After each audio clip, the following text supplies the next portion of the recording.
नमस्कार दोस्तों, study point में आपका स्वागत है। हमने कल पढ़े थे राष्ट्रपति के बारे में, भाग 5 में अनुच्छेद 52 से 78 तक के। तो हमने पढ़े थे दोस्तों कल अनुच्छेद नंबर 52 कि भारत का एक राष्ट्रपति होगा जो संवैधानिक प्रमुख होगा। ये पढ़े थे अपना अनुच्छेद नंबर 52 पर दोस्तों।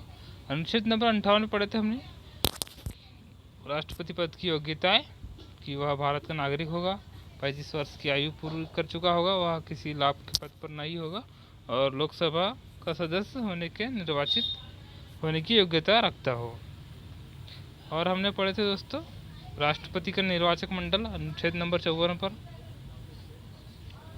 राष्ट्रपति की निर्वाचन पद्धति अनुच्छेद नंबर 55 पर।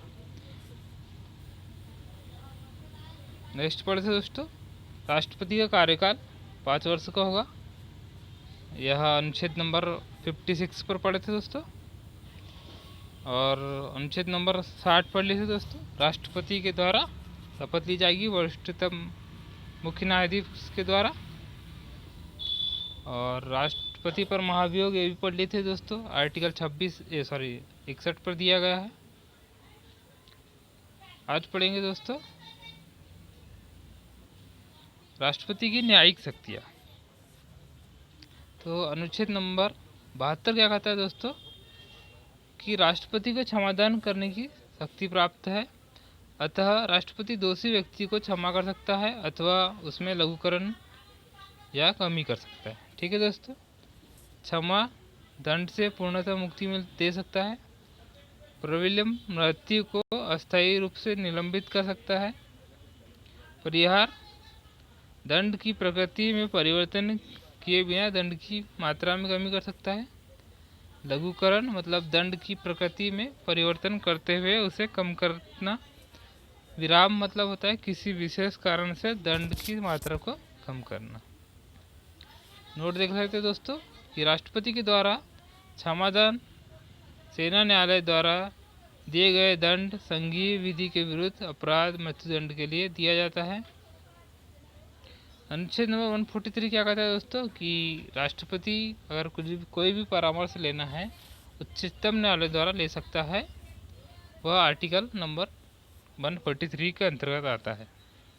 नेक्स्ट दोस्तों राष्ट्रपति सुप्रीम कोर्ट के न्यायाधीश, हाई कोर्ट के न्यायाधीश की नियुक्ति करता है। सुप्रीम कोर्ट का न्यायाधीश 124 के अंतर्गत आता है। नेक्स्ट दोस्तों राष्ट्रपति की वित्तीय शक्तियाँ। अनुच्छेद नंबर 12 कहता है दोस्तों 112 कहता है दोस्तों कि वित्तीय वर्ष के प्रारंभ में संसद के दोनों सदनों के सम्मुख उस वर्ष के लिए आय व बजट का वितरण रखता है। समझे दोस्तों कि मतलब प्रतिवर्ष संसद जब स्टार्ट होती है बजट सत्र के दौरान आय व व्यय का ब्यौरा रखता है अनुच्छेद नंबर 112 के अंतर्गत दोस्तों। ठीक है दोस्तों, नेक्स्ट है राष्ट्रपति की पूर्वोन्नति से धन विधेयक, वित्त विधेयक, अनुदान मांगे 25 में प्रस्तुत की जाती है। नेक्स्ट है आकस्मिक विधि, आकस्मिक निधि पर राष्ट्रपति का नियंत्रण होता है। ठीक है दोस्तों, आकस्मिक निधि मतलब कभी विपत्ति आने पर राष्ट्रपति के पास पैसा जमा होता है, यह 500 करोड़ रुपए जमा होता है दोस्तों। आर्टिकल नंबर 280 कहता है दोस्तों वित्त आयोग का गठन करता है। आर्टिकल नंबर 280 दोस्तों वित्त आयोग का गठन करता है। नेक्स्ट दोस्तों राष्ट्रपति की सैन्य शक्तियाँ क्या क्या है। अनुच्छेद 53 के अनुसार राष्ट्रपति तीनों सेनाओं का प्रमुख होगा। युद्ध एवं युद्ध विराम की घोषणा राष्ट्रपति करता है। तीनों सेनाओं के अध्यक्ष की नियुक्ति भी राष्ट्रपति करता है। नेक्स्ट दोस्तों कूटनीतियाँ, इसमें देख लेते दोस्तों राष्ट्रपति विदेशों में भारत का प्रतिनिधित्व करता है। विदेशों में स्थिति भारतीय दूतावासों में राजदूतों की नियुक्ति करता है। नेक्स्ट दोस्तों विदेशों से संधि एवं समझौते राष्ट्रपति के नाम से किए जाते हैं। नेक्स्ट देखते हैं दोस्तों राष्ट्रपति की वीटो पावर, कौन कौन सी वीटो पावर होती है इसमें देख लेते हैं दोस्तों। वीटो एक लैटिन अर्थ शब्द है जिसका अर्थ होता है रोकना। जैसे यूएनएससी में कोई भी सदस्य प्रस्ताव पर वीटो कर सकता है, भारतीय संविधान में स्पष्ट रूप से राष्ट्रपति को वीटो की शक्तियाँ नहीं दी गई है, किंतु संवैधानिक परंपरा के रूप में राष्ट्रपति को वीटो की शक्तियाँ नहीं दी गई, किंतु संवैधानिक परंपरा के रूप में राष्ट्रपति को अधोलिखित 3 प्रकार की वीटो शक्तियाँ प्राप्त है। कौन कौन सी दोस्तों? एक है एब्सोल्यूट वीटो, सेकंड है निलंबनकारी वीटो और थर्ड है पॉकेट वीटो। तो हम देखते हैं दोस्तों एब्सोल्यूट वीटो। इसमें क्या होता है दोस्तों, जब किसी विधेयक पर राष्ट्रपति अपनी अनुमति नहीं देता है तो वह पूर्णतः समाप्त हो जाता है। ठीक है दोस्तों, मतलब कि कोई भी अगर विधेयक होता है उस पर अगर राष्ट्रपति अपनी सहमति बिल्कुल भी नहीं देता है तो वह पूर्णतः समाप्त हो जाता है। इसे ही क्या कहते हैं दोस्तों?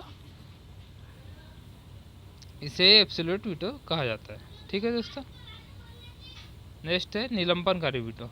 इसमें क्या है दोस्तों, अनुच्छेद नंबर 111 के तहत राष्ट्रपति किसी विधेयक को संसद के पास पुनर्विचार के लिए वापस भेज सकता है। संसद द्वारा पुनः पारित करने पर राष्ट्रपति को अनुमति देने का बाध्य है। इसका मतलब होता है दोस्तों, अगर कोई विधेयक संसद के पास राष्ट्रपति पुनर्विचार के लिए भेजता है, फिर संसद द्वारा उसे रिटर्न वापस आता है, तो उसे हर हालत में राष्ट्रपति को अनुमति देने की बाध्य होना पड़ता है। ठीक है दोस्तों, इसका प्रयोग संविधान संशोधन विधेयक तथा धन विधेयक पर नहीं किया जा सकता। ठीक है दोस्तों, नेक्स्ट है जेबी वीटो। ये भी देख लेते हैं। संविधान के अनुसार किसी विधेयक पर राष्ट्रपति द्वारा अनुमति देने या न देने के लिए किसी सीमा का उपबंध नहीं है, अतः राष्ट्रपति जब किसी विधेयक पर निर्णय नहीं लेता, उसे लंबित रखता है, तो उसे जेबी वीटो कहा जाता है। मतलब कि दोस्तों कि किसी विधेयक पर वो अनुमति नहीं देता या वो लंबित कई बहुत दिनों तक रखता है, तो उसे क्या कहते हैं दोस्तों? जेबी वीटो कहते हैं। जैसे 1986 में जारी जेल सिंह के द्वारा भारतीय डाक संविधान विधेयक पर किया था उसने दोस्तों, लेकिन धन विधेयक पर इसका उपयोग नहीं किया जा सकता। नेक्स्ट दोस्तों, राष्ट्रपति की आपातकालीन शक्तियाँ। ये भी देख लेते दोस्तों। एक होता है आर्टिकल नंबर 352 पर राष्ट्रपति आपातकाल लगाता है। इसमें क्या है दोस्तों, राष्ट्रपति युद्ध, बाह्य आक्रमण, सशस्त्र विद्रोह के आधार पर संपूर्ण राष्ट्र एवं उससे किसी क्षेत्र में मंत्रिमंडल की लिखित सिफारिश पर राष्ट्रपति आपातकाल की घोषणा कर सकता है। इस उद्घोषणा को 1 माह के भीतर संसद से अनुमोदन पास कराना अति आवश्यक होता है। नेक्स्ट दोस्तों, अनुमोदन के पश्चात आपातकाल 6 माह तक लागू रहेगा। इसमें और बढ़ाने के लिए संसद से पुनः अनुमोदन की आवश्यकता होती है। ठीक है दोस्तों, अभी तक के 3 बार आपातकाल लग चुका है।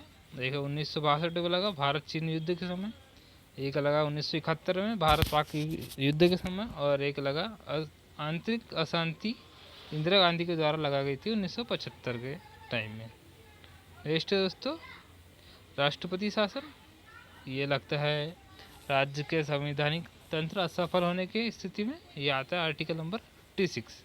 ठीक है दोस्तों, राज्यों में संवैधानिक तंत्र विफल होने की स्थिति में राज्यपाल के प्रतिवेदन पर राष्ट्रपति राज्य में राष्ट्रपति शासन की घोषणा करता है। राष्ट्रपति शासन की स्थिति में राज्य सरकार बर्खास्त हो जाती है और राज्य का शासन राष्ट्रपति द्वारा राज्यपाल या अधिकारी द्वारा संचालित किया जाता है। ठीक है दोस्तों, ऐसी उद्घोषणा की 2 माह के भीतर संसद से पारित होना आवश्यक होता है। इस उद्घोषणा एक बार में 6 माह में तथा कुल 3 वर्ष तक के लागू किया जा सकता है। नेक्स्ट दोस्तों, वित्तीय आपातकाल जो आता है अनुच्छेद नंबर 360 में। ठीक है दोस्तों, ये देखते हैं। भारत अथवा इसके किसी भाग में वित्तीय स्थायी संकट में समय राष्ट्रपति देश में वित्तीय आपातकाल की घोषणा करता है, जिसे 2 माह के अंदर संसद से अनुमोदित करना आवश्यक होता है। ठीक है दोस्तों, भारतीय इतिहास में अभी तक के वित्तीय काल कभी नहीं लगा वित्तीय आपातकाल। ठीक है दोस्तों। नेक्स्ट है राष्ट्रपति के विशेषाधिकार। इसमें क्या है, ये आर्टिकल नंबर 361 में आता है दोस्तों, 361 में, कि राष्ट्रपति के विरुद्ध उसके कार्यकाल के दौरान कोई भी उसे दंडिक कार्रवाई का नहीं की जा सकती। राष्ट्रपति के द्वारा अपने पदीय कर्तव्यों के निर्वहन के लिए किए गए कार्यों के लिए किसी न्यायालय में उत्तरदायी नहीं ठहराया जा सकता। ठीक है दोस्तों। पदावधि के दौरान राष्ट्रपति के विरुद्ध न्यायालय द्वारा गिरफ्तारी या कारावास का अधिकार जारी नहीं किया जा सकता। ठीक है दोस्तों। राष्ट्रपति द्वारा पद ग्रहण के पूर्व या पश्चात व्यक्तित्व हैसियत में किए गए किसी कार्य के लिए पदावधि के दौरान किसी न्यायालय के द्वारा सिविल कार्रवाई 2 माह की पूर्व सूचना दी जानी आवश्यक होती है। ठीक है दोस्तों, ये थे हमारे राष्ट्रपति के बारे में। कल पढ़ेंगे हम दोस्तों उपराष्ट्रपति के बारे में। तब तक के लिए धन्यवाद दोस्तों, और इस वीडियो को लाइक और शेयर और सब्सक्राइब करना ना भूलें। धन्यवाद दोस्तों।